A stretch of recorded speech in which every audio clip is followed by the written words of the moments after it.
اتمنى تعملوا اشتراك في القناه بتاعتي الاولانيه. ما تنسوش تعملوا اشتراك في القناة. قصتنا النهاردة بتكون في سانت لويس في أمريكا، وبنكون مع طفلة اسمها ليا كلارك. ليا بتحب المغامرات قوي، وخصوصا في غابات الأمازون في البرازيل. ليا حبت قصص المغامرات عشان جدتها أماندا اللي عملت مغامرات كتير زمان، وسابت لها كتاب فيه تفاصيل الرحلة بتاعتها في غابات الأمازون في البرازيل. ليا بتحب التصوير قوي، وخصوصا تصوير الحاجات الغريبة. ليا عايشة مع مامتها كارول وباباها ريك اللي بيحبوا الرحلات قوي، لدرجة ان باباها لازم يطلع رحلة كل فترة مع زمايله. اما مامتها فدايما بتحكي لها عن رحلات ومغامرات جدتها اماندا، وبتخرج معاها وبتخليها تصورها كمان عشان تشجعها تحب هواية التصوير. ده زاك اخو ليا اللي بيشتغل في حماية الحيوانات في مدينة مانوس في البرازيل. دي باولا بنت برازيلية وصاحبة زاك. وفي يوم ليا بتكون في المدرسة وعاملة بريزنتيشن عن دولة البرازيل، وبتحكي عن مغامرة من خيالها لزمايلها في الفصل، بس بيتفاجئ ان اخوها زاك رجع من البرازيل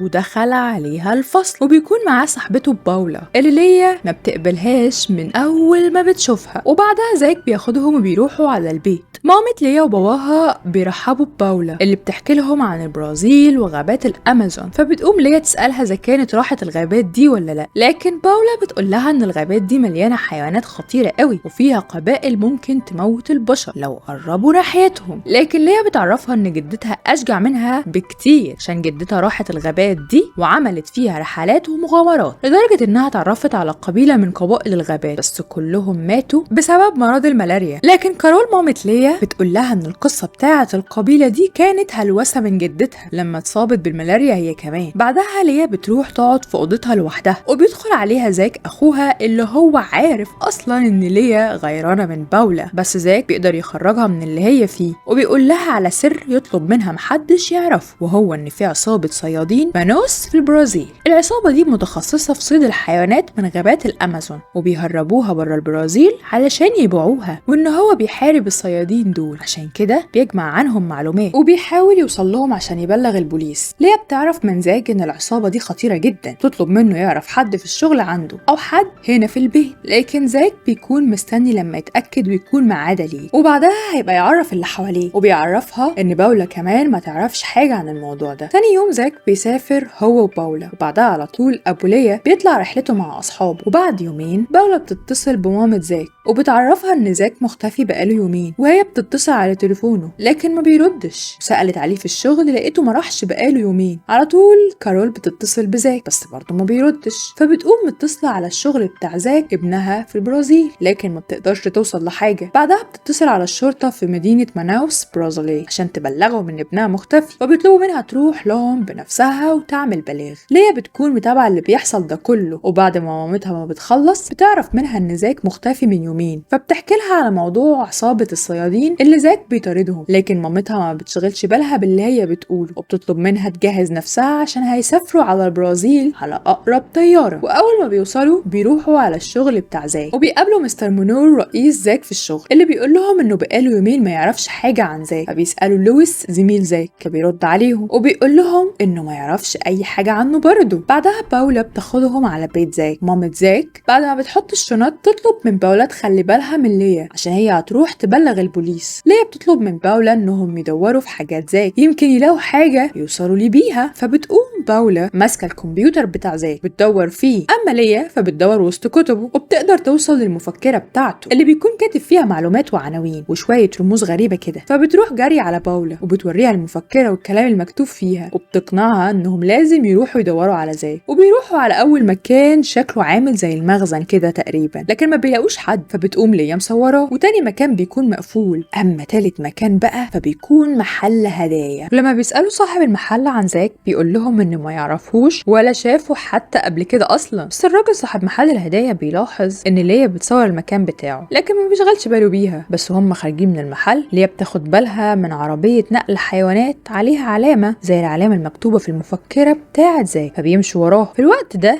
بتكون مامة زاك واقفة مع الضابط في الاسم اللي بيعرفها انه مش هيقدر يساعدها بحاجة في موضوع ابنها غير انه هيحط اسمه في قائمة المفقودين اللي هم كتير قوي عنده. لكن بيكون في ضابطة شرطة اسمها أدريانا بتشوف وبتتعاطف معاها فبتسمع منها قصتها، وبعدين بتستأذن من رئيسها وبتروح معاها عشان يدوروا على زاك. وبتقدر أدريانا تعرف ان اخر مكالمة على تليفون زاك كانت من المكتب، فبيروحوا على هناك وبيعرفوا انه لويس هو اللي كلم زاك. لكن لويس بيقول لهم انه كان بيكلمه عشان يسهروا سوا في الكافيه اللي هم متعودين يسهروا فيه دايما. بيعرفوا ان زاك اعتذر له وما راحش معاه، ولويس افتكر انه هيسهر مع باولا. بعدها مامة زاك بتدور في الورق بتاعه اللي على مكتبه وبتلاقي ورقة صغيرة بتاخدها معاها. وبنرجع لباولا وليا اللي بيكونوا ورا العربية بتاعة الحيوانات اللي بيلاقوها بتدخل وسط الغابات، بس الفسبة بتاعة باولا بتغرس في التين وبتكون عاوزة ترجع، لكن ليا بتصمم انها تكمل، بس باولا بتحذرها لان دي غابات خطيرة. فبتقوم ليا سايباها وماشية وبتخليها تروح وراها غصب عنها لحد ما بيلاقوا نفسهم قدام بحيرة كبيرة. فبتقوم ليا مجهزة نفسها وراكبة على الخشبة اللي على الشط وواخدة باولا وراها ومعدين الناحية التانية للبحيرة وبيكملوا رحلتهم وسط الغابة. وليا بتفضل تصور الحيوانات والطيور والاشجار الغريبة اللي حواليهم، بس فجأة بيقعوا في شبكة صيد كبيرة بيتشعلقوا فيها كمان، وبتظهر لهم بنت صغيرة من قبيلة ساكنة جنب الغابة وبتفكهم من الشبكة. وأول ما بينزلوا بيجروا منها بسرعة بس بيغرزوا في بحيرة من الطين، وبتوصل لهم البنت بتاعت القبيلة اللي بيتفاجئوا انها بتتكلم انجليزي اصلا، وبيعرفوا منها ان باباها مغامر وجاب لها كتاب انجليزي اتعلمت منه وان اسمها اكي وانها ممكن تساعدهم. فبتقوم ليا حكي لها حكاية اخوها زاك، وبيعرفوا منها انها تعرف العصابة بتاعة الصيادين وممكن توصل له، وبتاخدهم معاها وسط الغابة وبيفضلوا ماشيين شوية لحد ما اكي بتقابل مامتها بالصدفة اللي اول ما بتشوف ليا وباولا بتزعل جامد وبتطلب منهم يمشوا علشان دي منطقة القبيلة بتاعتهم. لكن اكي بتعرفها انهم اصحابها وانهم ناس كويسين. مامتها بتصدقها وبتخلي ليا ترد على مامتها وتعرفها انها تبات عند باولا النهارده. بعد ما ليا بتخلص المكالمة بتشوف شعار القبيلة على دراع مامة اكي، فبتقوم مطلعة الكتاب القديم بتاع جدتها اماندا اللي بيكون عليه نفس الشعار. مامة اكي بتطمن لها اكتر وبتطلب منهم يباتوا عندهم في القبيلة عشان الليل داخل عليهم والغابة هتكون خطر قوي، وبتاخدهم معاها وبيروحوا على زعيم القبيلة بتاعتهم اللي بيسألها عنهم. فبتقول له ان ليا معاها كتاب عليه الشعار بتاع القبيلة، فبتروح ليا توري الكتاب لزعيم القبيلة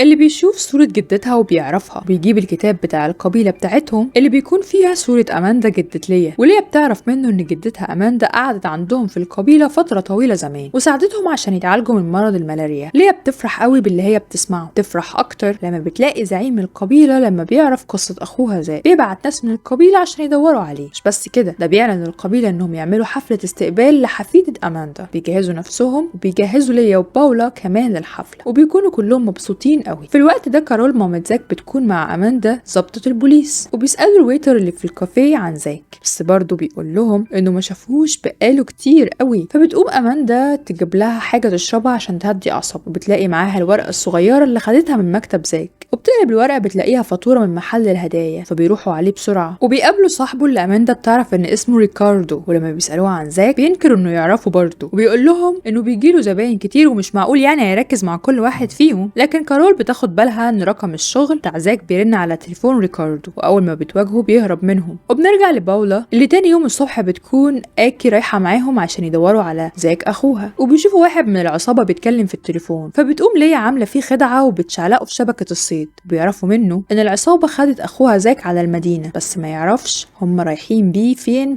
بعدها اكي بتوصلهم لاخر الغابة، بيودعوها وبيشكروها جامد على اللي هي عملته معاهم، وبيركبوا الاتوبيس وبيوصلوا المدينة. لكن فجأة بيلاقوا العربية بتاعت نقل الحيوانات قدامهم، فبيأجروا عجل وبيمشوا وراه لحد ما بتوصل لمخزن كبير قوي وبتقدر ليا انها تدخله، وبتلاقي فيه حيوانات وطيور كتير. وبتلاقي واحد من رجالة العصابة بيتكلم مع رئيسه في التليفون اللي بيطلب منه يلم الحيوانات كلها ويمشي بسرعة. فبتفتح الباب لباولا من غير ما الراجل ياخد باله، وبسرعة بيقفلوا الباب وراه بعد ما بيخرج من المخزن، وبيندهوا على زاك وبيتفاجئوا ان زاك بيرد عليهم. فبسرعة بيدوروا عليه لحد ما بيوصلوا للقفص اللي هو محبوس فيه، بيخرجوه وبيحاولوا يهربوا بيه من المخزن، لكن العصابة بتقبض عليهم وبتحبسهم في القفص. في الوقت ده بتكون اماندا كارول بيجروا ورا ريكاردو بس هو بيهرب منهم، فبيروحوا بسرعة على الشغل بتاع زاك وبيعرفوا ان لويس هو اللي شغال مع العصابة وان هو اللي سلم لهم زاك واخد منهم فلوس كتير مقابل ده، وبيعرفهم مكان المخزن بتاع العصابة وبيروحوا عليه بسرعة. في الوقت ده ليا بتقدر تفتح القفل بتاع القفص، بعدها زاك بيقدر يخدع واحد من رجالة العصابة وبيضربه في وشه وبيهربوا بسرعة من المخزن. في نفس الوقت كارول بتشوفهم في الشارع وبتطلب من أماندا تقف عشان بعدها يروحوا كلهم على المخزن، لكن بيلاقوا العصابة خدت الحيوانات ومشيت ومش عارفين العصابة هتهرب الحيوانات دي بره البلد ازاي. وبالصدفة ليا لما بتعرف ان ريكاردو صاحب محل الهدايا واحد من العصابة بتقوم مطلعة الكاميرا بتاعتها وبص على الصور اللي صورتها في المحل بتاعه وبتشوف فيها صورة مركب كبير، فبيعرفوا انه هيهرب فيها الحيوانات، فبيطلعوا على المينا وبيدوروا على المركب وبيلاقوها، وأماندا بتطلب قوات الدعم عشان تيجي وراهم بسرعة، وأول ما بيوصلوا بيحاصروا كل رجالة العصابة وبيقبضوا عليهم. أما ريكاردو فطلع هو رئيس العصابة أصلا اللي زاك لحقه قبل ما يهرب ورماه في المية، وبعدها البوليس قبض عليه. وبعدها كارول تشكر الضابط أماندا وبتاخد زاك وليا وبيرجعوا على البيت، وبعد ما بيوصلوا بشوية بيلاقوا باباهم وصل هو كمان بعد ما وصلته الرسالة بتاعت كارول، وبيقعدوا ياكلوا سوا وبيتفاجئوا لما ليا بتحكي لهم على المغامرة بتاعتها في الغابة وإن جدتهم فعلا كانت في القبيلة، بس هي خبت الكلام ده عنهم وعن الناس كلها عشان تحافظ على خصوصية القبيلة. وبعدها ليا بتقعد مع زاك أخوها وبتعرفه إنها عاوزة تعمل معرض صور لما ترجع، فبيوافق وبيعرفها إنه هيقوم بتكاليف المعرض كلها على حساب. مش بس كده، ده في يوم الافتتاح بعت لها فستان شيك أو عشان تستقبل بيه ضيوفها. ليا عرضت في المعرض كل الصور الجميلة للحيوانات والطيور وكل حاجة هي شافتها في رحلتها، والمعرض كان حلو قوي وفيه زوار كتير. لما بترجع البيت بنلاقيها احتفظت بكل الصور اللي خدتها في القبيلة عشان تحافظ على سر القبيلة زي جدتها أماندا. وبكده احنا وصلنا لنهاية الفيديو، يا رب يكون فيديو المرة دي عجبكم. السلام عليكم.